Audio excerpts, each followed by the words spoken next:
ప్రకటన గ్రంథము 7వ అధ్యాయం.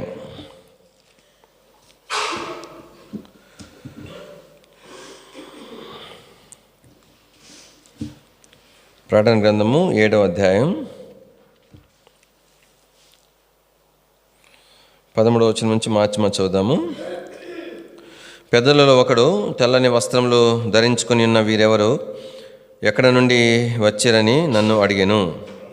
అందుకు నేను, అయ్యా నీకే తెలియననగా అతడు ఇలాగూ నాతో చెప్పెను, వీరు మహాశ్రమల నుండి వచ్చిన వారు, గొర్రెపిల్ల రక్తములో తమ వస్త్రములను ఉదుకుకొని వాటిని తెలుపు చేసి కొనిరి.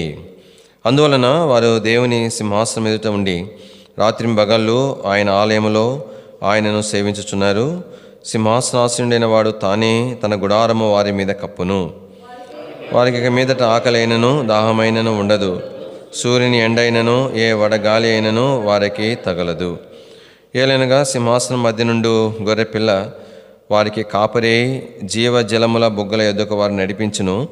దేవుడే వారి కన్నుల నుండి ప్రతి బాష్ప బిందువును తుడిచి వేయును. ప్రభు సహాయం కొరకే ప్రార్థన చేద్దాము. ప్రీతండి ప్రభా, నమ్మదేని మా ప్రభా, మీకు ఎంతో వందనములు స్తోత్రం చెల్లించుకుంటున్నాం. మీ ప్రజలుగా ప్రభా మీ సంధికి రాకున్నట్లుగా మీ ఇచ్చిన సహాయం బట్టి స్తోత్రములు. చదవని లేఖన భాగం ప్రభా మా వెనుకల్లో దయతో దీవించి ఆశీర్వదించవలసిందిగా ప్రార్థన చేస్తుంటున్నాం. మీ దయల కటాక్ష మాకు అనుగ్రహించము. మాకు అవసరమైన భాగం మీరు మాకు దయచేవలసిందిగా ప్రార్థన చేస్తూ మహిమా ఘనత ప్రభావం మీకు ఆరోపిస్తూ వందనములు స్తోత్రం చెల్లిస్తూ యేసు ప్రభా యొక్క శ్రేష్ఠ నామములో స్తుతించి ప్రార్థించి మహింపరిచి అడిగి వేడుకుంటున్నాం తండ్రి, ఆమేన్. గత వారంలో ప్రకటన గ్రంథము 6వ అధ్యాయం విషయమే మనం జ్ఞాపం చేసుకుంటా వచ్చినాం. 6వ అధ్యాయంలో 6 ముద్రలు విప్పబడినటువంటి సందర్భం మనకు అక్కడ జ్ఞాపం చేయబడతా వచ్చింది. ఆ సందర్భంలో మనం జ్ఞాపం చేసుకుంటా వచ్చినాం. మొదటి 4 ముద్రలు విప్పబడినప్పుడు కాబట్టి మరి ఆ యొక్క జీవులలో మొదటి 4 జీవులు ప్రకటన చేయడం కొరకై ప్రభు వారికి తరుణం ఇస్తూ వచ్చినాడు. ప్రకటన గ్రంథము 6వ అధ్యాయము దయచేసి మొదటి వచనం, ఆ గొర్రెపిల్ల 7 ముద్రల్లో మొదటిదాన్ని విప్పినప్పుడు నేను చూడగా 4 జీవుల్లో ఒకటి రమ్ము ఉనుము వంటి స్వరంతో చెప్పుట వింటిని. 2వ ముద్ర విప్పినప్పుడు దేని వాక్యంలో 3వ వచనంలో ఆయన 2వ ముద్ర విప్పినప్పుడు రమ్ము అను 2వ జీవి చెప్పుట వింటిని. 5వ వచనంలో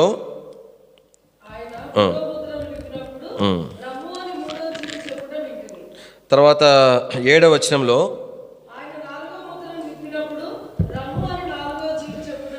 కాబట్టి మనం జ్ఞాపం చేసుకున్న రీతిగానే ఈ యొక్క 4 జీవులు దేవుడు మొదట వారికి ప్రార్థన చేయడం కొరకై తరుణం ఇచ్చినట్లుగా దేవుని వాక్యంలో మనం చూస్తూ వచ్చినాం. కాబట్టి ఈ యొక్క తరుణం అంతా కూడా మనకి ఏం జ్ఞాపం చేయబడుతుందంటే అవి సింహాసనకు సమీపంగా ఉండేటువంటివిగా ఆ జీవులు ఉన్న సంగతిని మనం జ్ఞాపం చేసుకుంటూ వచ్చినాం.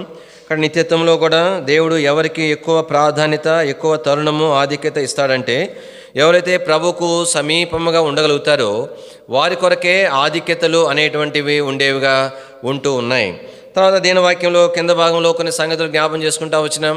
మొదటి బోర ఊదినప్పుడు మరి అబద్ధపు క్రీస్తు, 2వ బోర ఊదినప్పుడు భూకంపము, 3వ బోర కరువు, 4వ బోర తెగులు, 5వ బోర హతసాక్షులు, 6వ బోర ఊదినప్పుడు కడి గొర్రెపిల్ల యొక్క ఉగ్రత విషయమై మనకు జ్ఞాపం చేయబడతా వచ్చింది. ఇవన్నీ కూడా కానీ సంఘం ఎత్తబడిన తర్వాత జరిగేటువంటి సంగతులుగా మనకు జ్ఞాపం చేసుకుంటూ వచ్చినాం. కాబట్టి దేని వాక్యంలో మనం చూస్తూ వచ్చినప్పుడు వాటన్నిటి కొరకై మరి కొన్ని సూచనలే ఈ దినాలలో కూడా భూమి మీద మనం చూడగలుగుతూ ఉంటున్నాం. అందుకనే మనకు యుద్ధాల విషయమై, తెగుల విషయమై మనం జ్ఞాపం చేసుకుంటూ వచ్చినాం. బైబిల్లో కూడా కొన్ని తెగుళ్ళు మరి దేని వాక్యంలో ప్రస్తావించబడతా వచ్చినాయి. ఉదాహరణకు వారు ఇశ్రాయేల్ ప్రజలు మరి కనాన్ దేశంలోనికి వెళ్ళిన సందర్భంలో ఆ యొక్క బిలాము ఇచ్చినటువంటి సలహాను బట్టి ఇక్కడ ఇశ్రాయేల్ ప్రజలు వ్యభిచారం చేసిన సందర్భంలో అక్కడ మరి ఫీనెహాసు తను ఏ విధంగా పరిహారం చేసినాడు, అక్కడ తెగులు పుట్టింది. అయితే ఫీనెహాసు వెళ్ళి వారిద్దరిని సంహరించిన తర్వాత దేని వాక్యంలో మనం చూడగలుగుతాం ఆ తెగులు ఆగిపోయినట్లుగా వ్రాయబడతా ఉంది. ఆ సందర్భంలో ఎంతమంది చనిపోయినారు? 24,000 మంది చనిపోయినట్లుగా రాయబడతా వచ్చింది.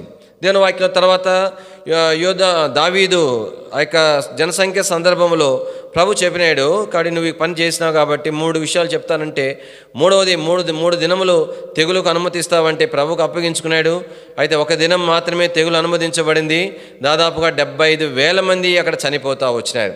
కరువు అనేటువంటిది బైబిల్ గ్రంథంలోనే మనకు రాయబడుతూ వచ్చింది. ఇశ్రాయేల్ ప్రజలు రాజుల కాలంలోనే ఎలాంటి భయంకరమైన కరువులు ఆ దినాల్లో బైబిల్లో మనం చూడగలుగుతామంటే, మనుషులను కోసుకొని వండుకొని తినేంత భయంకరమైనటువంటి కరువు. అంటే ఇవన్నీ కూడా మరి సంఘం ఎత్తబడిన తర్వాత వచ్చేటువంటి దాని కొరకై కేవలము సూచనగా మాత్రమే ఉంచబడుతూ ఉంటున్నాయి.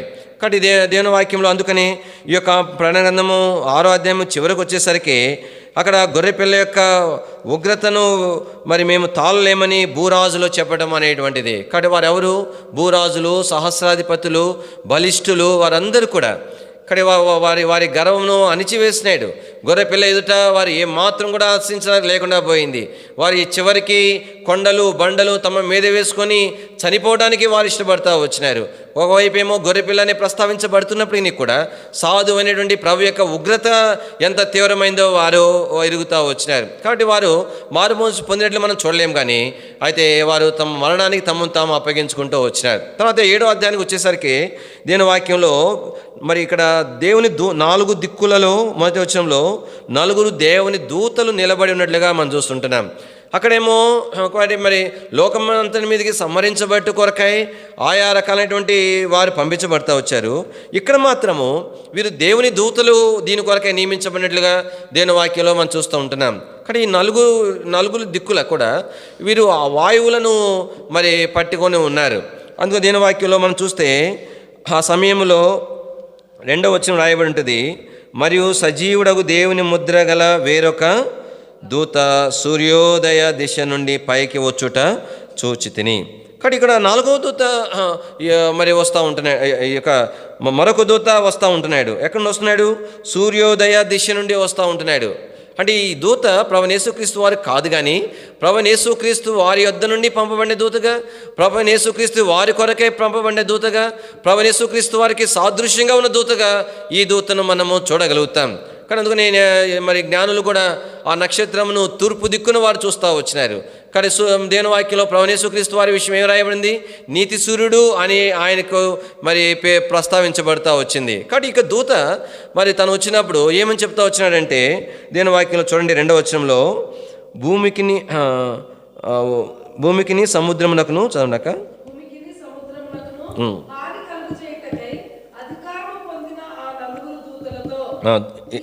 ఈ దూత మేము మా దేవుని దాసులను వారి నొసళ్ళ యందు ముద్రించు వరకు భూమికైనను సముద్రముకైనను చెట్లకైనను. కాబట్టి ఈ యొక్క దూత బిగ్గరగా చెప్తా ఉంటున్నాడు. అంటే ఆ 4 దూతలు ఎంతో సిద్ధపాటుతో ఉన్నట్లుగా మనం చూస్తూ ఉంటున్నాం. కాబట్టి ఇక ఈ దూత వారిని ఆపినట్లుగా దేవుని వాక్యంలో జ్ఞాపం చేయబడింది. కానీ ఒకవేళ ఈ దూత ఆపకపోతే ఈ 4 దిక్కుల్లో ఉన్నటువంటి దూతలు ఆ వాయువులను వారు మరి ఆపకుండా వదిలేస్తారు. అవెంతో కీడు చేసేటువంటి వాయువులు, ఎంతో భూమికి నష్టం చేసేటువంటి వాయువులు. అందుకు దేని వాక్యంలో ఏమంది? వాటి వల్ల దేనికి నష్టం అంట? భూమికిని సముద్రమునకును హాలి కలిగించేటువంటి వాయువులు. అందుకని దేని వాక్యంలో ఆ దూత ఆపుతూ వచ్చినాడు. ఎందుకోసం ఆపుతా వచ్చినాడు?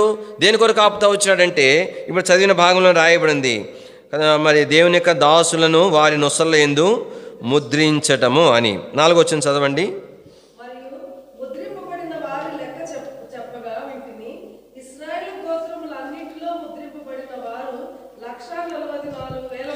కాబట్టి దేవుని యొక్క వాక్యంలో ఇక్కడ మనం చూస్తూ ఉంటున్నాం, ముద్రించబడినటువంటి వారు. దేవుడు తన దాసులను ముద్రిస్తూ వచ్చినాడు. ఆ లెక్కను మనం జ్ఞాపం చేస్తూ వచ్చినప్పుడు 1,44,000 మంది. ఇక్కడ కింద గోత్రాల పేర్లు ఇవ్వబడతా వచ్చినాయి. ఒక్కొక్క గోత్రంలో ఎంతమంది? 12,000 మంది చొప్పున 12 గోత్రములు కలిసి 12 144, 1,44,000 మంది ఇశ్రాయేల్ ప్రజలు వారు ముద్రించబడుతూ వచ్చినారు. కాబట్టి ఈ యొక్క శ్రమల కాలంలో ఈ 7వ అధ్యాయం అనేటువంటిది 6 ముద్రలు ఇప్పిన తర్వాత 7వ ముద్ర విప్పక మునుపు జరిగేటువంటి సంగతులుగా 7వ అధ్యాయం మనం జ్ఞాపం చేయబడుతుంది. ఇక్కడ 7వ ముద్ర విప్పిన తర్వాత 7వ ముద్రలోనే మరి తర్వాత 7 మరి బూరలు ఊదబట్టం అనేది చూస్తాం. తర్వాత 7వ బూరలోనే 7 పాత్రలు కుమ్మరించబడటం అనేటువంటి చూస్తాం. ఇవన్నీ కూడా ఒకదానికి ఒకటి మరి కొనసాగింపుగా చెప్పబడతా వచ్చింది. ఇక్కడ 6వ ముద్రకు 7వ ముద్రకు మధ్యలో కొన్ని సంగతులు జరిగినట్లు 7వ అధ్యాయంలో మనం చూస్తున్నాం. అదే సందర్భంగా ఇక్కడ ఇక బూరలు 6వ బూరకు 7వ బూరకు మధ్య కూడా కొన్ని సంగతులు జరుగుతూ వచ్చినాయి. తర్వాత పాత్రలో కూడా 6వ పాత్రకు 7వ పాత్రకు మధ్యలో కూడా కొన్ని సంగతులు జరుగుతూ వచ్చినాయి. ఇక్కడ ఆ సంగతుల విషయమై ఇక్కడ మనకు జ్ఞాపకం చేయబడతా ఉంది. ఇక్కడ మనం తలంచినప్పుడు ఇక్కడ వీరు ఎందుకు ముద్రించబడుతున్నారంటే ఇక్కడ దేవుని యొక్క ఉగ్రత యొక్క ద్వారా కలిగేటువంటి కీడు నుండి వారు కాపాడబడేటువంటి వారికి ఉంటున్నారు. కానీ వారి ఎవరు వీరు అనంటే వీరు ప్రభువుని ఎరిగిన వారు, యేసు ప్రభువుని నిజమైన మెస్సియాగా గుర్తించిన వారు, అందుకనే ప్రభుని సేవించేటువంటి వారు, ఆయన దాసులైనటువంటి వారు, ప్రాముఖ్యంగా ఇశ్రాయేలు ప్రజల నుండి ఆయన సేవించేటువంటి వారు. ఇక్కడ ఓ ప్రశ్న ఉత్పన్నం అవుతుంది. ఇక్కడ ఆ దినాల్లో శత్రువు యొక్క అపవాదిక పరిపాలన లోకమంతా ఉంటూ ఉండగా ఇక్కడ ఎవరైతే ఆ సాతాను యొక్క ముద్ర వేసుకొనరో వారందరూ కూడా ఎలాంటి లావాదేవీలు కానీ ఎలాంటి క్రయ విక్రయాలు కానీ లేనటువంటి సందర్భంలో అటువంటి వారు బాధించబడే సందర్భం, అటువంటి వారు సంహరించబడే సందర్భం. ఎందుకనే మనం 5వ ముద్ర ఇవ్వబడినప్పుడు చూస్తూ వచ్చినాం, అనేకులు హతసాక్షులు అయిపోయిన సందర్భం. యూదులు అనేకులు ప్రభువుని ఎరిగారు, గుర్తించారు, ఆయన గురించి ప్రకటించడం ప్రారంభించారు. సాతాను మౌనంగా లేడు కానీ చంపివేస్తూనే వచ్చినాడు, హతసాక్షులు అయిపోతూనే వచ్చినారు. అయినా కూడా వారు ప్రకటించినారు, లోకమంతటా ప్రకటించినారు. అందుకని 4 సువార్తలో మత్తయి సువార్త, మార్కు 13, మత్తయి సువార్త 24, లూకా సువార్త 21వ అధ్యాయంలో ఆ సంగతులు వరుసగా మనము జ్ఞాపం చేసుకుంటూ వచ్చినాం. లోకమంతటా వారు సువార్తను ప్రకటిస్తూ వచ్చినారు. సంహరించబడుతున్నప్పటికీ కూడా సువార్త ప్రకటిస్తూనే వచ్చినారు. అప్పుడు వారు అన్నారు, ప్రభా ఇంకెంత కాలము నువ్వు తీర్పు తీర్చవు అని అన్నప్పుడు, న్యాయం తీర్చమన్నప్పుడు ప్రభు అన్నాడు, ఇంకా కొంతమంది మరి హతసాక్షులు కావాల్సిన లెక్క మిగిలి ఉన్నది అని ప్రభు చెప్తూ వచ్చినాడు. అయితే ఇక్కడ దేని వాక్యాలు తలంపైందంటే అలాంటి సందర్భంలో ఈ 1,44,000 మందిని ప్రభువు దేవుని యొక్క ఉగ్రతల నుండి, అపవాదైన సాతాను వాని యొక్క స్థితిగతుల నుండి వీరు కాపాడబడుతున్నట్టుగా మనం చూస్తాం. ప్రత్యేకంగా కాపాడబడు కొరకై వారి నొసట ఈ ముద్ర అనేటువంటిది వేయబడతా వచ్చింది. వారు ప్రభుని ఎరిగిన వారు, ప్రభుపక్షంగా నిలబడిన వారు, సాతాను యొక్క ముద్రను వేసుకోవడం నిరాకరించిన వారు, అదే అంత మాదిరే కాకుండా ప్రాణమును తెగించి వారు ప్రభుని సేవించేటువంటి వారిలో వారు కాపాడబడతా వచ్చినారు. ఇక్కడ ఒక మాట మనకు జ్ఞాపం చేయబడుతుంది. ఎందుకు వీరు మాత్రమే కాపాడబడ్డారు, ఈ సంఖ్య మాత్రమే ఎందుకని అనంటే ఇది ప్రభువుకే ఎరుగును. అది వాస్తవానికి నాకున్న గ్రహణ బట్టి నేను అనుకునే తలంపు ఏంటంటే కానీ వారు కాకుండా కూడా అనేక ప్రభువుని సేవిస్తూ వచ్చినారు. అయితే ఎప్పటి వల్లే వారు హతసాక్షులు అయిపోతూ వచ్చినారు. అయితే వీరు మాత్రం కాబట్టి మరి అపవాది చేతిలో వారు హతసాక్షులు కాకుండా దేవుని యొక్క మహోగ్రత యొక్క మరి నష్టం వారికి కలగకుండా వీరు మాత్రం కాపాడబడతా వచ్చినారు. కానీ ఎందుకు ఈ నంబర్ అనేటువంటిది మనకు జ్ఞాపం చేసుకుంటూ వచ్చినప్పుడు 12, 10 అనేటువంటి నంబరు మనకి ఇక్కడ కనిపిస్తుంది. 12 గోత్రాలు, 12,000 మంది, 12 నుండి 1000, 12,000 మంది. కానీ ఆ 1000 అనే దగ్గర 10 × 10 × 10, 10 10 100, 100 10 1000. అంటే దీని విషయమై బైబిల్లో ఈ సంఖ్య గురించి అర్థాలు మనం చూడలేము. కానీ తలంపు ఏంటంటే ఒక సంపూర్ణమైన సంఖ్య.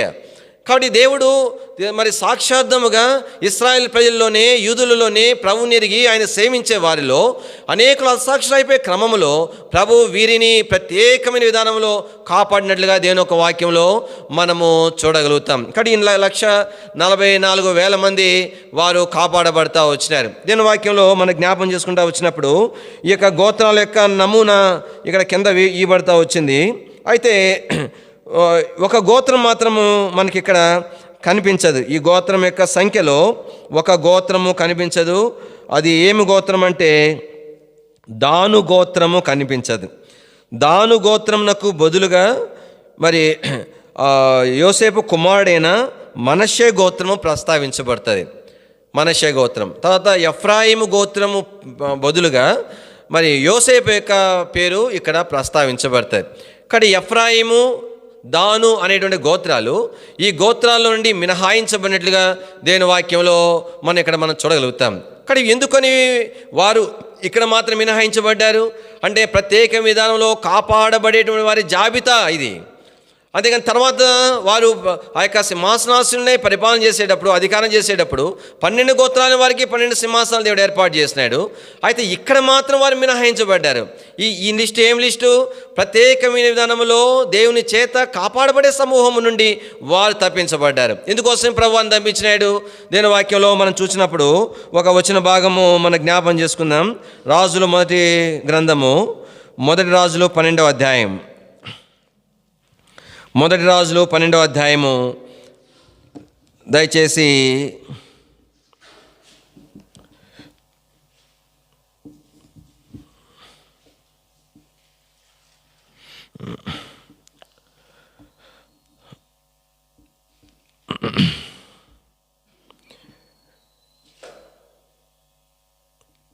ఆ 29వ వచనం చదవండి ఎవరైనా.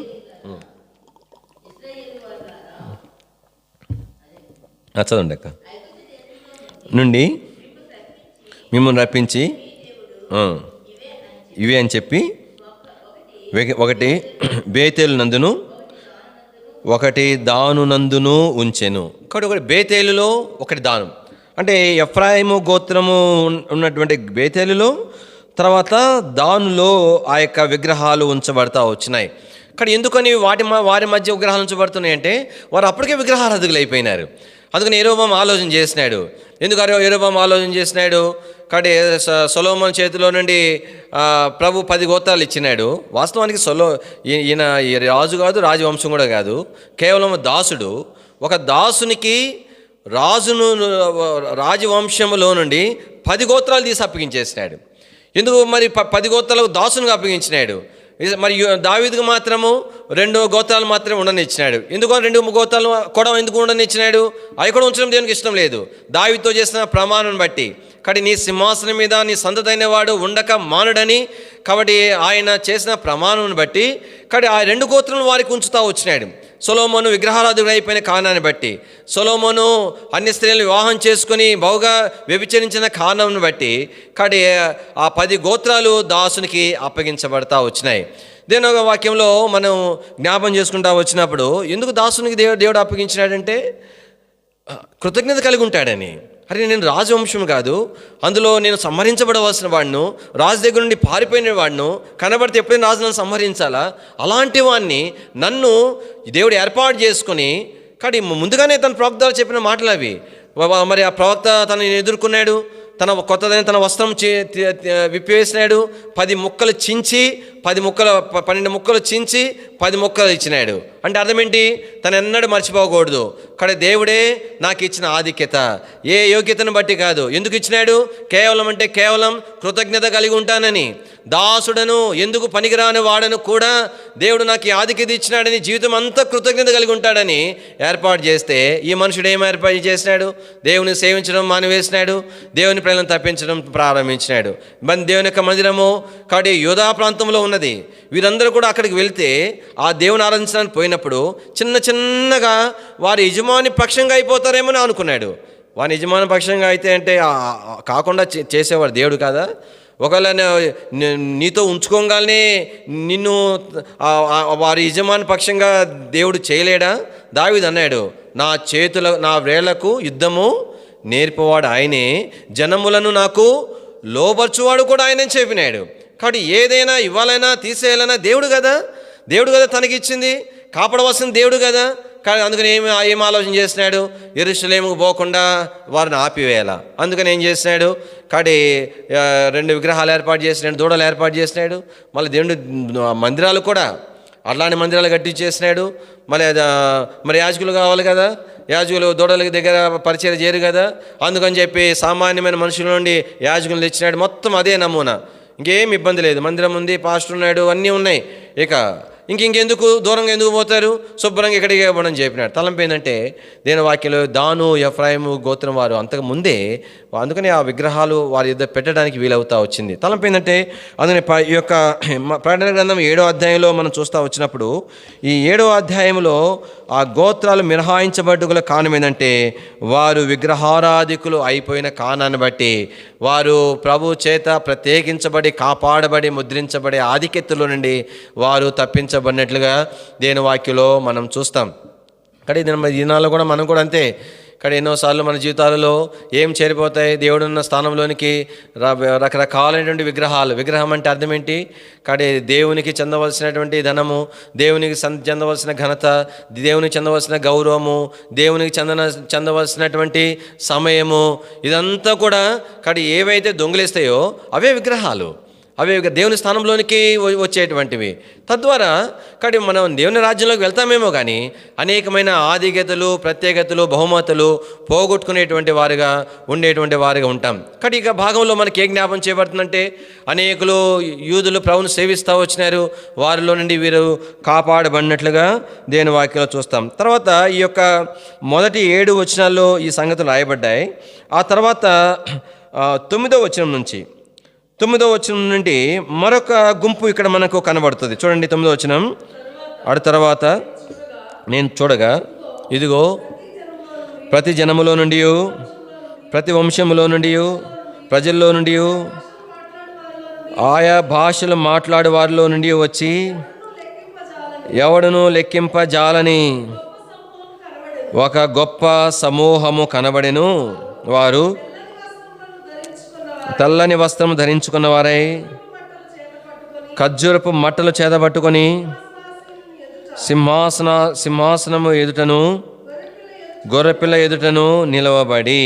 కాబట్టి ఇక్కడ ప్రతి జనములో, ప్రతి వంశములో, ప్రజలలో, ఆయా భాషలో మాట్లాడేవారిలో నుండి ఎంతమంది వచ్చినారంటే లెక్కింపజాలంత మంది సమూహము తెల్లని వస్త్రాలు వేసుకొని కనబడుతున్నారు. కానీ వీరంతా ఎవరంటే వీరు అన్ని జనులలో నుండి రక్షణ పొందినవారు. అందుకని ఇంతకుముందు మనం జ్ఞాపం చేసుకుంటా వచ్చినాం, ఎప్పుడైతే సంఘం ఎత్తబడతా వచ్చిందో పరిశుద్ధాత్మ దేవుడు కూడా సంఘంతో ఎత్తబడుతున్నాడు అనేటువంటిది జ్ఞాపం చేసుకుంటా వచ్చినాం. ఆ కారణాన్ని బట్టే ఆ దినాల్లో మారు మనసు పొందడానికి అవకాశం ఉన్నదని జ్ఞాపం చేసుకున్నాం. మరి ఇక్కడ వీరేంటి? కానీ వీరు రక్షణ పొందినవారే. అందుకని వారు ఏమని ఆరాధిస్తున్నారు? మా రక్షణకై స్తోత్రము అని ఆరాధిస్తున్నారు. గొర్రెపిల్ల యొక్క రక్తంలో కడగబడిన వారిగా వారు కనబడుతుంటున్నారు, తెల్లని వస్త్రములను ధరించుకున్న వారిగా కనబడుతున్నారు. కాబట్టి వీరందరూ కూడా ఈ 7 సంవత్సరముల యొక్క శ్రమకాలము, మహాశ్రమ కాలములోనే కడి ప్రభువుని మెస్సయ్యగా గుర్తించి ప్రకటించబడిన సువార్త ఫలము మూలముగా వీరందరూ కూడా రక్షణ పొందినటువంటి వారుగా మనకు కనబడుతున్నారు. కొంత ఆశ్చర్యంగానే కనిపిస్తుంది. కానీ ఇంతమంది రక్షణ పొందినారు, అయితే ఎలాగ వారు రక్షణ పొందినారు?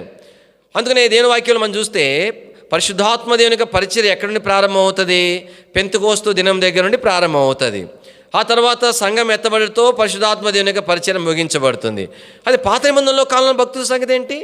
వారు దేవుని యొక్క ఆత్మ కలిగిన వారికి ఉంటా వచ్చినారు, దేవుని ఆత్మ పూనులుగా వారు ఉంటా వచ్చినారు. అలాంటి ఎన్నో వచనాలు, ఎన్నో సందర్భాల్లో మనం చూడగలుగుతాం. అంటే మనం ఏ జ్ఞాపం చేయబడుతుందంటే పరిశుద్ధాత్మ దేవుడు పరలోకములో ఉండి కూడా భూమి మీద తన పనిని ఆయన జరిగించేటువంటి వాడుగా ఉంటున్నాడు. పరలోకంలో ఉండి కూడా ఆ పరిశుద్ధాత్మ దేవుని యొక్క పని అనేటువంటిది భూమి మీద జరుగుతూ వచ్చింది. అలాంటి పనే సంఘం ఎత్తబడిన తర్వాత కూడా భూమి మీద జరిగించబడేదిగా ఉంటుంది. ఇంకో మాట చెప్పాలంటే కానీ పరిశుద్ధాత్మ దేవుడు ప్రత్యక్షంగా పని చేయని దినాలలోనే అంత దైవికంగా పాత నిబంధనలో గ్రంథంలో భక్తులు సిద్ధపరచబడ్డారు. పరిశుద్ధాత్మ దేవుడు ప్రత్యక్షంగా పని చేయనటువంటి సంఘం ఎత్తబడిన అదో కఠినమైనటువంటి శ్రమల మధ్యలో కూడా పరిశుద్ధాత్మ దేవుడు పని చేయగలిగినాడు. అయితే ఈ దినాలలో పరిశుద్ధాత్మ దేవుడు ఇంకా ఎంత ప్రత్యేకమైన విధానంలో మన సంఘకాలంలో పనిచేస్తుంటున్నాడు. అందుకనే సంఘకాలములో ఉన్న మనము ఎంతో ధన్యులైన వారం. పాత నిబంధనల గ్రంథంలో భక్తులందరూ కూడా రక్తము చిందింపబడనయున్న యేసునందు విశ్వాసం ఉంచినారు. అయితే మనము దేని యందు విశ్వాసం ఉంచినాం? రక్తము చిందించిన ప్రభువైన యేసుక్రీస్తునందు విశ్వాసం ఉంచినాం. కాబట్టి వారి సంపూర్ణ రక్షణ పొందలేరు. రక్తము వారి యొద్దకు తీసుకుని పోయేపడేంత వరకు సంపూర్ణ విమోచన కలగలేదు. విమోచన కొరకై వారు ఒక స్థలంలో ఉంచబడుతూ వచ్చినారు. అయితే మనకు ఆ రక్తంను ఆశ్రయించిన వెంటనే విమోచన కలిగేటువంటి ఆధిక్యత. వాస్తవానికి మనము ధన్యులమని చెప్పాలా. ఎందుకు ధన్యులమనంటే క్రొత్త నిబంధన సంఘపు కాలములో నీవు నేను ఉండమనేది ఎంతో గొప్ప ఆధిక్యత. కొంతవరకు ఆశ్చర్యం కనబడవచ్చు. చాలా ఒకవేళ ఎవరైనా ప్రభువుని ఎరిగిన వారు నామకాద క్రైస్తవ కుటుంబాలు ఈ సంగతులన్నీ సేవకుల కుటుంబాలలోనూ ఈ సంగతులను ఎరిగిన వారు అనుకోవచ్చు, ఓయబ్బా అప్పుడు కూడా సువార్త ప్రకటించబడుతుంది, అప్పుడు కూడా రక్షణ పొందుతామనంటే సరే మంచిదే. దేవుని యొక్క ఏర్పాటులో ఉండి ఇంతమంది రక్షణ పొందారు. అయితే ఈ కాలంలో పరిశుద్ధాత్మదేవుడు మారుమనసు పొందడానికి ప్రేరేపిస్తూ ఎంతో అనుకూలమైన సమయము ప్రభు నీకు ఇచ్చినప్పుడే మారుమనసు పొందినప్పుడు, ఎన్నో కఠినమైనటువంటి పరిస్థితుల మధ్యలో, ఎన్నో రకాల తెగుళ్ళ మధ్యలో, మరణాల మధ్యలో, కరువుల మధ్యలో, కాబట్టి ప్రభువుని ఎరగడం అనేటువంటి ఎంత కష్టసాధ్యమైంది. అయినా అంత కష్టసాధ్యం అయినా కూడా వారు రక్షణ పొందినారు. కాబట్టి నేను ఇప్పుడు రక్షణ పొందకుండా విడిచిపెట్టబడి అప్పుడు నేను రక్షణ పొందుతాము అని అనుకోవడానికి మాత్రం ఆస్కారం లేదు. ఇంకో మాటలో నేను జ్ఞాపం చేయబడే విషయం ఏంటంటే ఈ భాగంలో, కానీ పరిశుద్ధాత్మ దేవుడు ఆయన పని ప్రత్యక్షంగా లేకపోయినా ఆ పని ద్వారానే వారు అంతాత్మీయంగా సిద్ధపరచబడినప్పుడు ఈ దినాలలో నీవు నేను దేవుని ఎదుట నిలవబడి, ప్రభా ఫలాని కారణాన్ని బట్టి నేను సిద్ధపడలేకపోయాను, నేను పడకపోవటానికి ఈ పరిస్థితులు కారణం, ఈ కుటుంబ పరిస్థితులు కారణం, ఈ సంఘ పరిస్థితులు కారణం, ఈ సేవకుడు కారణం, ఫలాని సేవకుడు కారణం, లేదంటే ఆయన ఫలాని నాయకుడు కారణం, ఫలాని బాధ్యుల సహోదరుడు కారణం అని చెప్పడానికి సాకులు ఉండవు. కారణం ఏంటంటే కానీ పరిశుద్ధాత్మ దేవుని ప్రత్యక్షంగా మనలో ఆయన నివసించేవాడుకుంటున్నాడు. కానీ నీవు నేను సిద్ధపరచబడలేకపోతున్నామంటే అర్థం ఏంటంటే కానీ ఆయన మాట మనం వినట్లే. మనం చెప్పినట్లు ఆయన వినాలి, మనం ఆయనకు బోధిస్తున్నాం, ఆయన చేత మనం బోధించబడట్లేదు. ఆయన ఏం చేస్తాడు? ఆయన బోధిస్తాడు. అయితే మనం ఏం చేస్తున్నాం? ఆయన నోరు మూపిచ్చేసి నువ్వు మౌనంగా ఉండు, నీకు చేత కాదు, నేను చెప్పినట్టు నువ్వు చేయి, ఆయన మనం బోధిస్తూ ఉంటున్నాం. అందుకని నిత్యత్వంలో ఏదైనా సరే మనం నష్టపొందామంటే కేవలం బహు నిశ్చయముగా ఏ మాత్రం కూడా తడుకోని చెప్పవలసిందంటే దానికి కారణం నీ అంతటా నీవు, నా అంతటా నేను. కారణం ఏమిటి? ఇంతగా పరిశుద్ధాత్మ దేవుని యొక్క పరిచర్య ప్రత్యక్షంగా అనుగ్రహించబడిన దినాల్లో మనము సిద్ధపడకపోతే, కాబట్టి పరిశుద్ధాత్మ దేవుడు ఇంత ప్రత్యక్షంగా పని చేయని దినాల్లో వారు సిద్ధపరచబడినప్పుడు కాబట్టి ఎంతగా దేవుని ఎదుట మనం లెక్క ఒప్పజెప్పుకోవలసిన వారికి ఉంటున్నాం. కానీ ఈ భాగంలోకి వచ్చేసరికి కొన్ని తలపు నేను జ్ఞాపం చేసి ముగించి వేస్తాను. ఇక్కడ వారు తెల్లని వస్త్రాలు ధరించుకొని ఎక్కడున్నారంట? సింహాసనము ఎదుట, గొర్రెపిల్ల ఎదుట నిలవబడి. కానీ ఇక్కడ రకరకాలైనటువంటి వ్యాఖ్యానాలు ఉన్నాయి. కొంతమంది ఏమని అంటారంటే ఈ యొక్క 144,000 మంది యూదుల విషయము భూమి మీద ఉన్న సంఖ్య అది. వీరెవరైతే ఉన్నారో, ఎవరంటే మిగతా లెక్కింపజాలంతమంది పరలోకంలో ఉన్నటువంటి వారి యొక్క దర్శనము అని చెప్తారు. ఇంకో మాటలు చెప్పాలంటే అలా చెప్పడానికి కూడా ఒక కారణం ఏమిటంటే కానీ ఇంతకుముందు 5వ అధ్యాయంలో మనం చూసిన ప్రకారంగా సింహాసనం ఉన్న స్థలం, గొర్రెపిల్ల ఉన్న స్థలం, 4 జీవులు పెద్దలు ఉన్న స్థలము అది పరలోకముగా మనం చూస్తూ వచ్చినాం. కాబట్టి అయితే దేవుని వాక్యంలో మనం జ్ఞాపం చేసుకున్నప్పుడు మరొక వ్యాఖ్యానం ఏమిటంటే కానీ ఈ 144,000 మంది యూదులు కానీ లెక్కింపజాలని అన్ని జనులు కానీ 7 సంవత్సరాల యొక్క శ్రమల కాలములో ప్రభువుని ఎరిగిన వారు అనేటువంటిది కూడా ఉన్నది. దీని కొంతవరకు మనము దీని విషయమై కొంత నమ్మవచ్చు. అది సంపూర్ణత అనేటువంటిది కానీ మనం ఇక్కడ గ్రహించలేం, కానీ కొంతవరకు నమ్మవచ్చు. ఏమంటే ఈ అన్ని జనులు రక్షణ పొందిన అన్ని జనులందరూ కూడా ఈ 7 సంవత్సరంల యొక్క యూదులు చేసినటువంటి ఆ సువార్త పరిచర్య ద్వారా రక్షణ పొందిన వారే. మరి ఇక్కడ సింహాసనం ఎక్కడి నుండి వచ్చింది? ఇక్కడ గొర్రెపిల్ల ఎలా కనబడతా ఉంది అంటే కాబట్టి ప్రత్యక్షంగా సింహాసనం ఎదుట వారు లేకపోయినా కూడా సింహాసనం ఎదుట ఉన్నట్లుగా వారు ప్రభువుని ఆరాధించినారు. గొర్రెపిల్ల తమ ఎదుట ఉన్నట్లుగా వారు ప్రభువుని సేవించినారు. అందుకని దేని వాక్యంలో వారు దివారాత్రులు ప్రభువుని సేవించారని రాయబడింది. చూడండి దేని వాక్యంలో 15వ వచనం.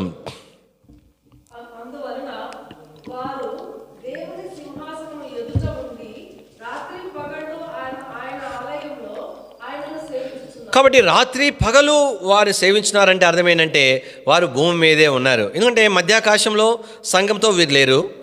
తర్వాత పరలోకములో సింహాసనము, పరలోకపు నమూనా అక్కడ ఉంది. అయితే ఇక్కడ వీరంతా కూడా కేవలము ఈ యొక్క 7 సంవత్సరాల శ్రమ, మహాశ్రమల కాలములో రక్షణ పొందిన వారు అని జ్ఞాపం చేయబడుతుంది. కాబట్టి వారు ప్రభుని ఎట్లా సేవించినారో చూడండి. ఎంత అంటే వీరు కూడా మరి ప్రభు చేత వారు కాపాడబడినట్లుగా దేవుని వాక్యంలో మనం చూస్తాం. వారు ప్రభుని ఎట్లా సేవించినారు? వారు సింహాసనము ఎదుట ప్రభు ఉన్నట్లుగా వారు ఎరిగి ప్రభును సేవించినారు. గొర్రెపిల్ల ఎదుట ఉన్నట్లుగా ప్రభును సేవించినారు. ఆయన ఆలయంలో ఉండి వారు ప్రభుని సేవించిన వారుగా దేవుని వాక్యంలో మనకు జ్ఞాపకం చేయబడతా ఉంది. అందుకనే దీన్ని ఏమని చెప్పవచ్చు అంటే ప్రభుని సేవించట్లో ఉన్న విధానం. ప్రార్థన చేస్తాం. ఏమని ప్రార్థన చేస్తాం? ప్రభువా, ఎక్కడ 2 లేదా 3 నా నామం చేరుంటారు, వారి మధ్యలో ఎవరుంటా అన్నావు ప్రభా? నువ్వు ఉంటా. మరి అంటే ఆ గమనము ప్రారంభం నుండి చివరి వరకు మనకు ఉంటుందా చెప్పండి? అలాంటి గమనం ఉంటే అనాలోచనంగా అటు ఇటు తిరుగుతామా? అలాంటి గమనం ఉంటే అనాలోచనగా దేవుని సన్నిధిలో కూర్చుంటామా? అంటే ఎట్లా ఉంటుందంటే అంటే వాస్తవికంగా ఆ వ్యక్తి ఉన్నట్లుగా చూడటం, ఉన్నా కూడా ఉన్నట్టు గుర్తించకపోవటం. సహజంగా ఎట్లా ఉంటుందంటే ఆయన ఉన్నాడు మన మధ్యలో, వాగ్దానం చేసిన వాడికి ఉన్నాడు, అది ఉన్నట్టుగా మనం గుర్తించలేము. అందుకని అంటే దీనికి ఉదాహరణ చెప్పడానికి నేను చెప్తాను. ఒకసారి మేము 10వ తరగతి చదివే సమయంలో క్లాస్లో ఉన్నాము, రాత్రి ట్యూషన్లో. కాబట్టి ఆ ముందు గదిలో కరెంట్ లేదు. సార్ బయటికి వెళ్ళిపోయినారు. ఇంకా చూడండి, ఇంకా క్లాస్ అంతా అల్లరి అయిపోయింది. మొత్తానికి ఆయన లోపలికి తర్వాత ఆయన వచ్చినాడు కానీ వెనకాల నిలబడి ఉన్నాడు, కానీ ఆయన చీకట్లో ఉన్నాడు. కానీ మాకు ఆయన కనిపించలేదు. ఇప్పుడు ఆయన ఉన్నాడు, కానీ ఆయన ఉన్నాడన్నటువంటి గమనము లేదు. ఎట్లా లేదంటే నిదర్శనం ఏంటి? ఆయన లేకపోతే ఎట్లుంటాం అట్లా ఉన్నామన్నమాట. ఎవడో చూసినాడు, ఒరే సారు అన్నాడు, అంతే. ఇంకా అనంగానే ఏమైపోయింది? ఆయన ఉన్నాడు, సారు ఉన్నాడు అన్న గమనం ఏమైపోయింది చెప్పండి? ఎక్కడోడక్కడ, వాడి బ్యాగ్ దగ్గర వీడి బ్యాగ్ దగ్గర వాడు, మన బుద్ధిమంతులాగా సెట్ అయిపోయినాము. అంటే అర్థం ఏంటి? నేను ఎందుకు జ్ఞాపం చేస్తానంటే ఎన్నోసార్లు మనం ప్రభువుని సేవించటం అనేటువంటిది, ప్రభువు మన ఎదుట కలిగి ఉండి మనం సేవించటం. కాబట్టి దేవుని మందిలో ఉంటేనే ప్రభు ఉన్నట్ల, మనం ఎక్కడున్నా ఆయన మనతో ఉన్నాడు. అందుకని భక్తులైన వారు ఎక్కడికి వెళ్ళినా కూడా ప్రభు ఉన్నట్టుగా ఊహించుకోలేదు. వాస్తవికంగా ఆయన ఉన్నారు, ఆయన సన్నిధిని అనుభవిస్తూ వాళ్ళు సేవించినారు. ఈ దినాలలో ప్రభుని అలాగ సేవిస్తున్నాము. నాతో నా ప్రభు ఉన్నాడు అని చెప్పగలమా? యోసేపు ఆ యొక్క మరి తన యజమానుల దగ్గర ఉన్నప్పుడు ఎవరు లేరు, వారు ఇరువురే ఉన్నారు. ఏమన్నాడు? ఇంత ఘోరమైన దుష్కార్యము నేను దేవునికి విరోధంగా ఎట్లా చేసేదని చెప్పినాడు. కాబట్టి చెరసాలలో కూడా దేవుని యొక్క సన్నిధిని అనుభవించగలిగినారు. అన్ని శ్రమలలో, అన్ని మేలులు, శ్రమలు, అన్ని విషయాలలో కూడా దేవుని సన్నిధి భక్తులు అనుభవించగలిగినారు. కాబట్టి దేవుని వాక్యంలో వీరు ప్రభుని ఎట్లా సేవించినారు అంటే కానీ వారు ప్రభువుని కలిగి ఉండి ప్రభు తమతో ఉన్నట్లుగా వారు ప్రభుని సేవించినట్లుగా దేవుని వాక్యంలో రాయబడతా వచ్చింది. అందుకని దేవుని వాక్యంలో చూడండి 10వ వచనంలో సింహాసనాసీనుడైన దేవునికిని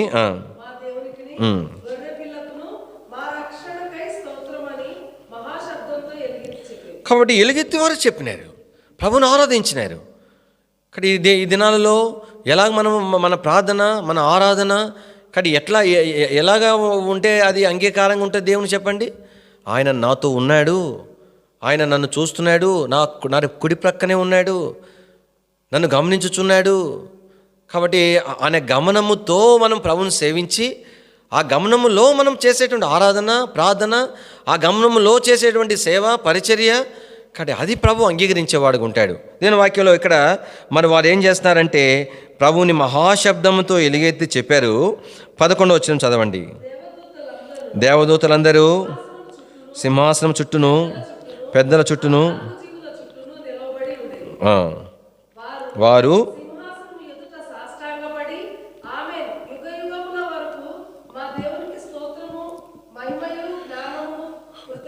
కృతజ్ఞతాస్తుతియు ఘనతయు శక్తియు బలమును కలుగునుగాకని నమస్కారము చేసిరి. ఆమేన్. కాబట్టి దీని వాక్యంలో ఏమన్నారు? వాళ్ళు దేవదూతలు అందరూ సింహాసనం చుట్టూ, పెద్దల చుట్టూ, 4 చుట్టూ నిలబడి వారు ఏం చేసినారు? సింహాసనం మీద సాష్టాంగపడ్డారు, ఆమేనని చెప్పినారు. అంటే ఈ దృశ్యం ఎక్కడి దృశ్యం? పరలోకంలో ఉన్నటువంటి దృశ్యం. భూమి మీద ఆయన ప్రజలు ఆయన సేవిస్తుండగా కాబట్టి దాని యొక్క ప్రభావము అనేటువంటిది ఎక్కడ కనబడతా ఉంది? పరలోకంలో కనబడతా ఉంది. వీరు చేసే ఆరాధన, వీరు చేసే పరిచర్య, కానీ దీనికి ఏమంటారంటే ప్రతిబింబము, అంటే ప్రతిబింబం, ప్రతిస్పందన ఎక్కడ కనబడతా ఉంది? పరలోకం కనబడుతుంది. వీరు మహాశబ్దంతో ఆరాధిస్తుంటే అక్కడ వారు మౌనంగా ఉండలేకపోయినారు. దేవుని దూతలందరూ కూడా, వాళ్ళందరూ కూడా వీరితో కలిసి ఆమని చెప్పినారు. వారందరూ కూడా సింహాసనం మీద సాగిలపడ్డారు, ఆయనను మహిమపరిచినారు. అంటే దీన్ని బట్టి మనకి ఏ జ్ఞాపం చేయబడుతుందంటే, మనం ప్రభుని సేవించటానికి ప్రతి దాని కొరకై, దాని విషయమై ప్రభు యొక్క హృదయం స్పందిస్తూ ఉంటుంది. దాని యొక్క స్పందన అనేటువంటిది మనం భూమి మీద ప్రభుని సేవించే విధానం యొక్క స్పందన పరలోకంలో కనబడుతుంది. మన రక్షణ పొందిన నాటి నుండి ఆ స్పందన మనం చూస్తాం కదా. దీని వాక్యంలో ప్రభువైన యేసుక్రీస్తు వారు ఏం చెప్పారు? మారు మనసు పొందు, ఒక్క పాపి విషయమై పరలోకమందు గొప్ప సంతోషం కలుగునని చెప్పినాడు. అంటే ఎప్పుడైతే నేను మారు మనసు పొందానో, పశ్చాత్తాపడ్డానో, నా ప్రభుదైన పాపాలు ఒప్పుకున్నానో, వెంటనే పరలోకంలో గొప్ప సంతోషం. పరలోకం అంటేనే సంతోషం. అలాంటి పరలోకంలో మరి దూతలందరినీ దేవుడు పిలుస్తాడంట, రండి రండి రండి రండి అండి. ఏంటి, ఏం ప్రభా, ఏంటి? పలాని వ్యక్తి నా కుమారుడిగా చేయబడినాడు, సాతాను బంధకాల నుండి విడిపించబడినాడు, గొప్పగా సంతోషపడతారు. అప్పటి నుంచి ప్రారంభం అవుతుంది. కాబట్టి ఇది అంటే దేవుని ప్రజలంగా జ్ఞాపం చేసుకోవాలా. మనం రక్షణ పొందిన తర్వాత మనం దేవునికి ఎంతో ప్రశస్తమైన వారం. మన ప్రతి కదలిక, ప్రతి గమనము, ప్రతి ఆలోచన మన ప్రభుని సంతోషపెట్టుట, దుఃఖ పెట్టుట అనేది దానిని బట్టి ఉండేదిగా ఉంటుంది. దానికి స్పందన ప్రభు యొక్క హృదయంలో కనబడుతుంది. ఎన్నోసార్లు మనం ఎలా ఉంటాం సహజంగా చెప్పండి. కానీ ప్రభుని సంతోష పెడతాము ఏదో సందర్భాల్లో, ఏదో కొంత మేర. అనేక సందర్భాల్లో ప్రభుని దుఃఖ పెడతాం. కానీ ఎట్లాగా స్పందన ఉంటుంది? సౌలు విషయమై సమూయేలు ఎట్లా తన స్పందన ఎలా ఉంది? సంతోషపడినాడా? దేవుని వాక్యంలో మరి కొన్ని పత్రికలకు రాస్తూ అపోస్తలుడైన పౌలు ఏమన్నాడు? మీ విషయం నేను తలుచుకున్నప్పుడు నా దేవునికి ఏం చేస్తున్నాను? నేను కృతజ్ఞతాస్తుతులు చెల్లించుతున్నానని చెప్పినాడు. ఎందుకు కృతజ్ఞతాస్తుతులు చెల్లించినాడు? వారి విషయాలు అంత యోగ్యంగా ఉన్నాయి, అంత నమ్మకంగా ఉన్నాయి, అంత మంచి విషయాలు తను వింటా వచ్చినప్పుడు వారి కొరకు ప్రార్థన కంటే కూడా, ప్రభా ఎంతగా నీ ప్రజల్లో కార్యం జరిగించినావు, ఎంతగా సిద్ధపరిచినావు అని కనుక దైవజనుని యొక్క హృదయము ఎంతో సంతోషపడిపోయింది. సౌలు విషయంలో మనం చూస్తాం. సౌలు విషయంలో సమూయేలు ఏం చేస్తున్నాడు? ఏడుస్తూ వచ్చినాడు, ఏడ్చి ప్రార్థన చేస్తున్నాడు. వాస్తవానికి దావీదు రాజుగా అవ్వాల్సిన సందర్భంలో ఇంకా సమయం ఉంది. సౌలు మరణం తర్వాత ఆ యొక్క ప్రక్రియ అయినా కూడా ఈ సమూయేలుకు దుఃఖం చూడలేకపోయినాడు. ప్రభు అన్నాడు, ఎంత కాలం నువ్వు సౌలు విషయం దుఃఖిస్తావు, వెళ్ళు, కనుక నేను ఏర్పాటు చేస్తున్న మనుషుడు ఉన్నాడని చెప్తా వచ్చినాడు. దీని ఒక వాక్యంలో మనకు జ్ఞాపం చేసుకోవాల్సిందంటే, నేను భౌతికంగా ఏ స్థానంలో ఉన్నాం కాదు ప్రాముఖ్యం. చదువుకున్న వ్యక్తిగా ఉన్నావా, లేదంటే ఆయా రకాలైన స్థితిమంతులుగా ఉన్నామా, లేదంటే దేవుని యొక్క మందిరంలో సేవకులుగానో మరి మరొకగా ఉన్నామా అనేటువంటిది ప్రాముఖ్యం కాదు. ఏంటి ప్రాముఖ్యం? నేను ప్రభుని సేవించడం అనేటువంటిది నా ప్రభు హృదయాన్ని సంతోషపెడుతుందా అని. నేను ప్రభుని సేవించడం అనేటువంటిది దాని యొక్క ప్రతిస్పందన పరలోకంలో కనపడుతుందా? ప్రభు సంతోషపడుతున్నాడా? కడే దేవుని యొక్క దూతలందరూ కూడా దీని యొక్క ప్రభావాన్ని బట్టి వారు కూడా సంతోషించగలుగుతున్నారా అనేది ప్రాముఖ్యమైనటువంటి ప్రశ్న. దీని యొక్క వాక్యంలో మనం జ్ఞాపం చేసుకుంటున్నాం. కడే వారందరూ కూడా ప్రభువుని ఆరాధించినారు, వారందరూ కూడా ఆమేనని చెప్పగలిగినారు. ఎంత శ్రేష్టమని చెప్పండి. ఎన్నోసార్లు మనం ప్రార్థన చేస్తే, కానీ మనం అక్కడే సంఘంలోనే కాదు, అక్కడ కూడా ఆమేన్ చెప్పాలా. మనం ఆరాధన చేస్తే అక్కడ కూడా ఆమేన్ చెప్పాలా. ఇక్కడ కొన్నిసార్లు ఇక్కడ ఆమేన్ చెప్తారేమో కానీ అక్కడ ఆమేన్ చెప్పకపోతే ఏం ప్రయోజనం చెప్పండి. అంటే అర్థం ఏంటి? మన ప్రార్థన, మన ఆరాధన, మన ప్రతి గమనము, మన ప్రతి కదలిక ఎలా ఉండాలి చెప్పండి? ప్రభువుని సంతోషపెట్టేదిగా ఉండాలి. దాని ప్రతిస్పందన నిత్యత్వంలో కనపడేదిగా ఉండాలి, పరలోకంలో కనపడేదిగా ఉండాలి. అందుకే దీని వాక్యంలో వారి విషయమై కింద రాయబడుతూ వచ్చింది. చూడండి 13వ వచనం.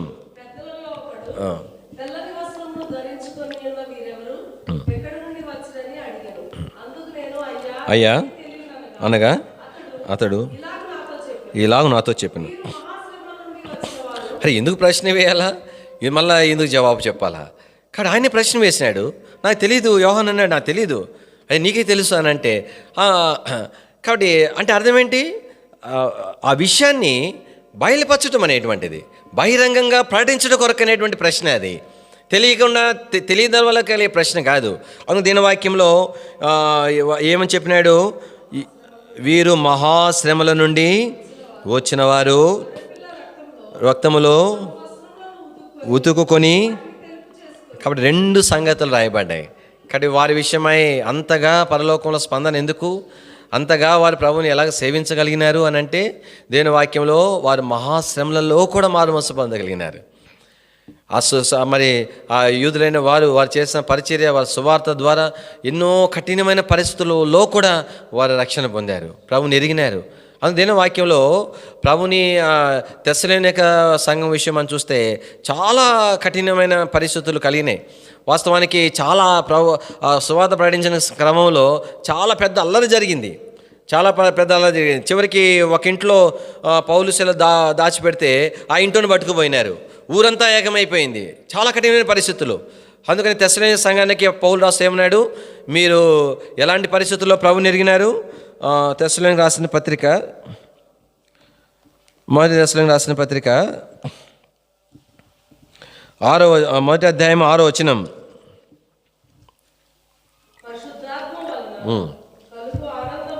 ఆనందంతో గొప్ప ఉపద్రవమందు. చూసారా? అంటే ఆ ఊళ్ళో జరిగిన పరిస్థితులను చూస్తే ఇంకొకరు మారుమనసు పొందాడు. పొరపాటు కూడా యేసుప్రభుని నమ్ముకోడు. ఓయమ్మ, యేసుప్రభుని నమ్ముకుంటే ఇన్ని కఠిన పరిస్థితులు, అధికారులు ఎందుకు ఈడ్చుకుని పోబడుతూ వచ్చినారు, ఊరు అల్లరైపోతూ వచ్చింది. దేవుని వాక్యంలో అలాంటి, అందుకని ఆ పరిస్థితుల గురించి అన్నాడు, గొప్ప ఉపద్రవం లాంటి పరిస్థితులు. ఆ పరిస్థితుల్లోనే వారు ఏం చేసినారు? దేవుని యొక్క వాక్యాన్ని అంగీకరించినారు. ఆ పరిస్థితుల్లోనే ప్రభువుని సేవించినారు. అందుకని వారు రక్షణ పొందినప్పుడు కూడా మరి దేవుని వాక్యం విని వాళ్ళు వచ్చి రక్షణ పొందడానికి వస్తే చెప్పినారంట, అపోస్తలులు ఏం చెప్పినారంట, యేసుని నమ్ముకుంటున్నారు, మీకు అన్నీ కలిసి వస్తాయి అనుకునేరు, మీకు అన్ని మళ్ళీ అన్ని ఆశీర్వాదాలు వస్తాయి అనుకునేరు. మీరు యేసుని నమ్ముకుంటున్నారు, మీకేం వస్తాయి తెలిసిన? శ్రమలు వస్తాయి, మీ కష్టాలు వస్తాయి, ఎదిరింపులు వస్తాయి. కానీ మీకున్న ఆశలంతా కూడా అవసరమైతే మరి రోమి లాగేసుకునే పరిస్థితులు వస్తాయి. ఇట్లా చెప్పినారంట వాళ్ళు. అట్లా చెప్తారు, నమ్ముకుంటారా? ఎవరు ప్రభు నమ్ముకోవాలంటే ఓ అబ్బా దయ్యాలు పోతే, అనారోగ్యాలు చేసి వస్తే అద్భుతాలు చేస్తాడు, గొప్ప కార్యాలు చేస్తాడు అని చెప్తే నమ్ముకుంటారు. కానీ అదే వాక్యం. అందుకని 3వ అధ్యాయం, మొదటి తెస్సలోనిక రాసిన పత్రిక 3వ అధ్యాయము మొదటి 4 వచనాలు కలిసి ఉన్నాయి, నేను చదువుతాను, గమనించండి. కాబట్టి ఇక సహింపజాలక ఏదెన్సులో మేము ఒంటిగా నేను ఉంటే మంచిదని ఎంచి ఈ శ్రమల వలన ఎవడనూ కదిలింపబడుకున్నట్లు మేము స్థిరపరచుటకును మీ విశ్వాస విషయం మేము హెచ్చరించుటకును మన సహోదరైన క్రీస్తు సువార్త విషయంలో దేవుని పరిచారకుని తిమోతిని పంపితిమి.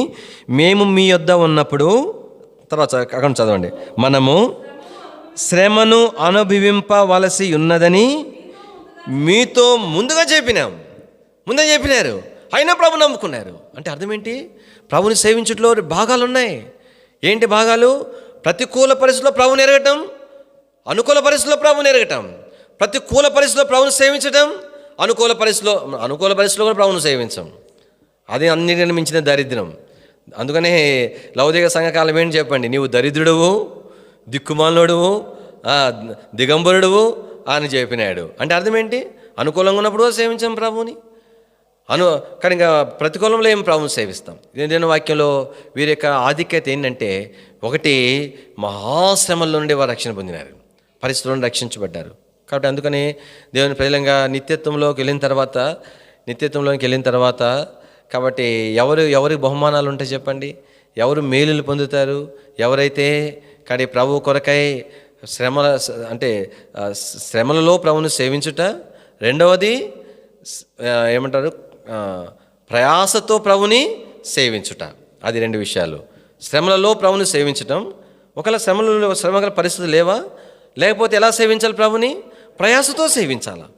ఒకసారి ఒక సహోదరి భూస్థాపన కొరకు నేను వెళ్ళాను, అనుకోకుండా హైదరాబాద్లో వెళ్ళాను. ఆయన కర్ణాటకలో దేవుని సేవకులు సేవ చేస్తున్నారు. అక్క సాక్ష్యం చెప్పింది ఆ బరియల్ గ్రౌండ్లో. సాక్ష్యం ఆమె చెప్తా వచ్చింది, ఆయన మరి క్యాన్సర్తో బాధపడుతూ వచ్చినాడంట. ఎక్కడికి వెళ్ళలేడు, వాక్యం చెప్పలేడు, గృహాలు దర్శించలేడు.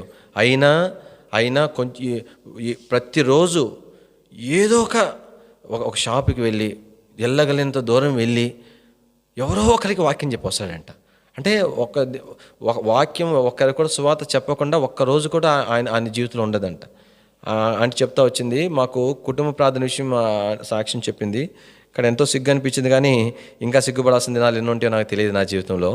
సరే, మొత్తానికి కాబట్టి ఆమె ఏం చెప్పిందంటే, కుటుంబ ప్రార్థన మాకు ఒక మీటింగ్ అని చెప్పింది. మీటింగ్ అంటే అర్థం ఏంటి? ఇప్పుడు మన మీటింగ్ ఎట్లా ఉంటుంది చెప్పండి? ప్రార్థన ఉంటుంది, 3 పాటలు పాడుకుంటాం, కనీసం ఒక అరగంట అయినా వాక్యం ధ్యానించి ప్రార్థన చేస్తాం కదా. అది మీటింగ్ అంటే, మినిమం అంటే. మా కుటుంబ ప్రార్థన ఎంతసేపు ఉంటుంది? 10 నిమిషాలు ఉంటుంది మహా అంటే. పాట దాంట్లోనే పాట ఉంటుంది, వాక్యం చదువుకోవటం ఉంటుంది, అందుకు 4 తలంపులు పంచుకోవడం కూడా ఉంటుంది. మ్యాక్సిమం 15 నిమిషాల్లో అయిపోతుంది. కాబట్టి ఒక సేవకుడు సాక్ష్యం చెప్పినాడు, వాళ్ళ నాన్న మినిమం 6 పాటలు పాడేవాడంట. దేంట్లో? కుటుంబ ప్రార్థనలో. అదే మన సహవాసంలో ఉన్న వాళ్ళ కొడుకు సేవకుడు అయినాడు. కానీ మన సహవాసంలో పెద్ద పాట పుస్తకంలో దాదాపు అన్ని పాటలు వచ్చిన వాళ్ళు ఎవరన్నా ఒకరిద్దరు ఉన్నారంటే వారిలో ఆయన ఒకడు.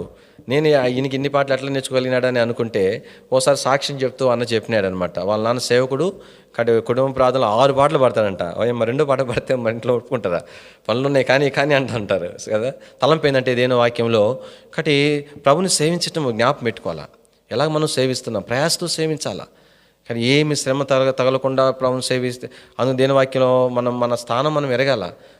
దేని వాక్యంలో మనం ఎవరము చెప్పండి? ఆయన మన యజమానుడు, మనం ఎవరమైనా దాసులం. కానీ దాసుని యొక్క స్థానం ఏంటి? దాసుని యొక్క స్థితి ఏంటి? ఒక మాట చదివి ఇక్కడ ముగించేస్తాను. లూకా సువార్త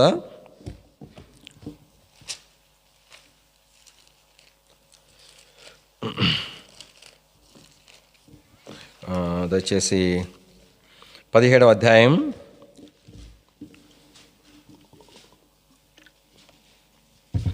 17వ అధ్యాయము 10వ వచనం. అటువలే మీరును మీకు ఆజ్ఞాపింపబడినవన్నీ చేసిన తర్వాత, పైన ఒక ఉదాహరణ చెప్పినాడు. దాసుడు పొలంలోకి వెళ్ళి పనిచేసి వస్తాడు. పొలంలోకి వెళ్ళి పనిచేసి రారా అని పంపిస్తాడంట దాసుడిని. పోయి పనిచేసి వస్తాడు. ఎట్లా పనిచేసి వస్తాడు? ఆకలితో వస్తాడు.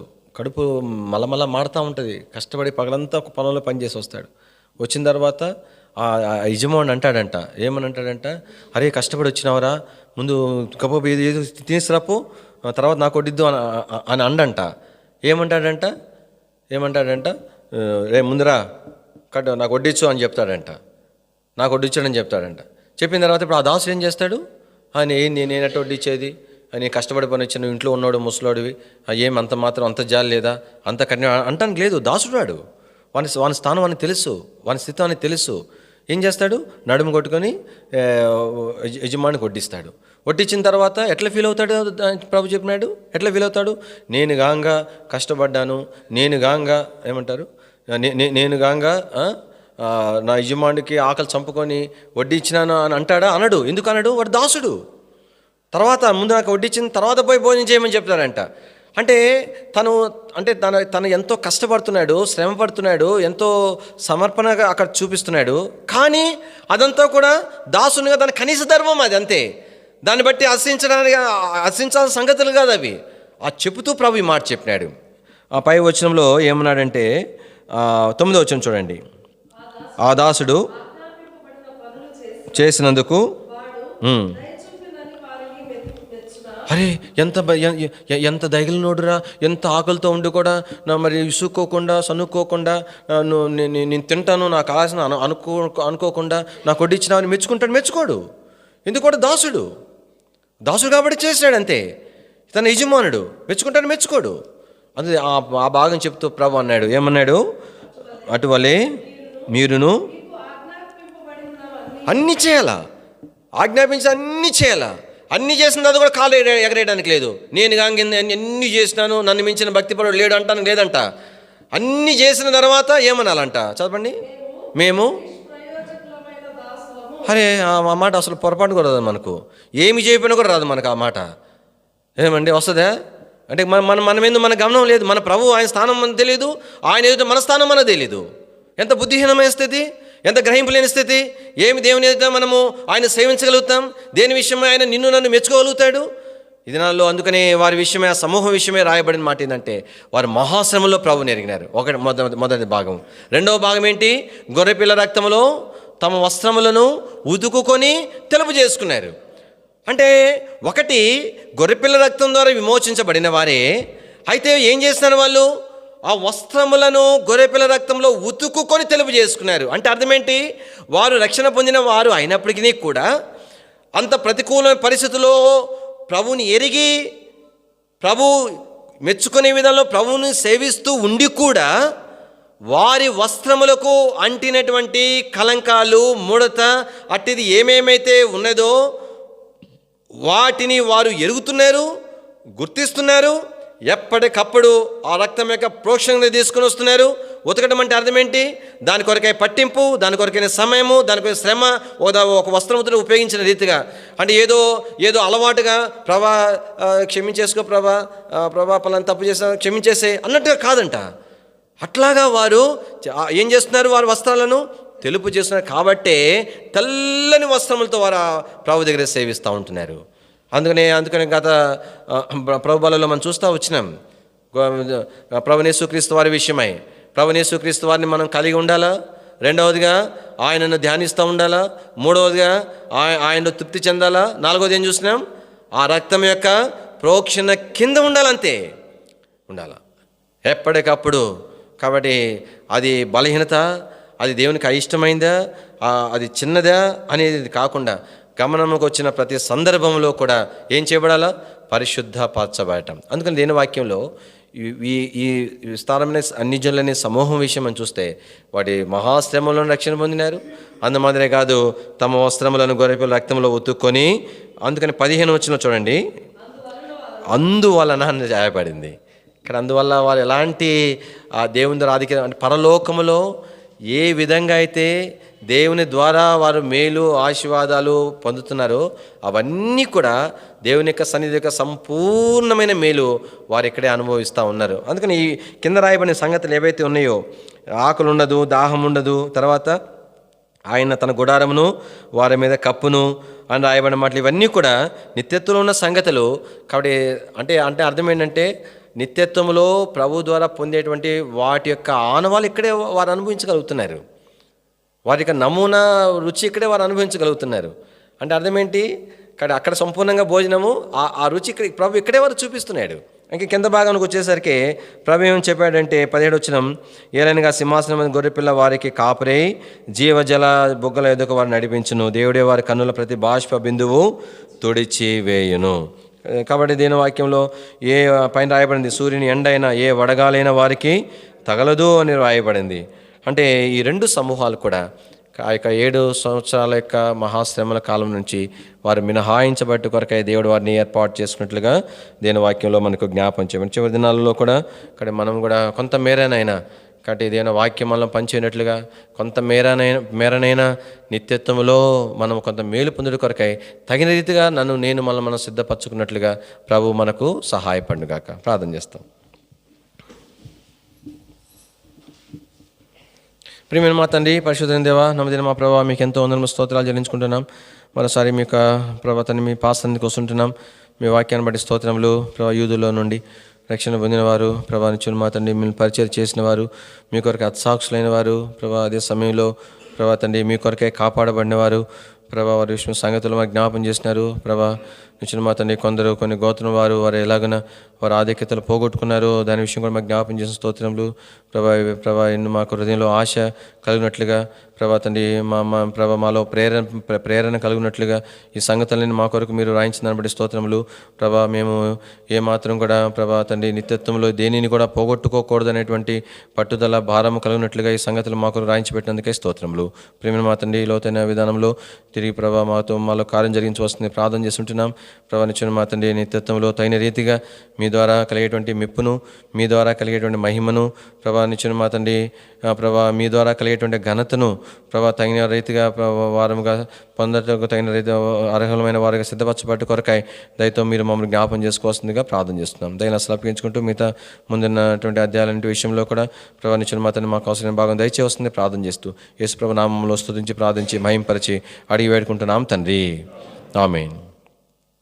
తొట్టెలుకొని మిమ్మల్ని కాపాడుకును, తన మహిమ ఎదుట ఆనందముతో నిర్దోషులుగా నిలవబెట్టుటకును శక్తిగల రక్షకుడైన అద్వితీయ దేవునికి ప్రభువైన యేసుక్రీస్తు వారి మూలముగా మహిమయు మహాత్యమును అధికారమును ఆధిపత్యమును యుగములకు పూర్వమును ఇప్పుడును సర్వయుగములను కలుగును గాక. ఆమేన్.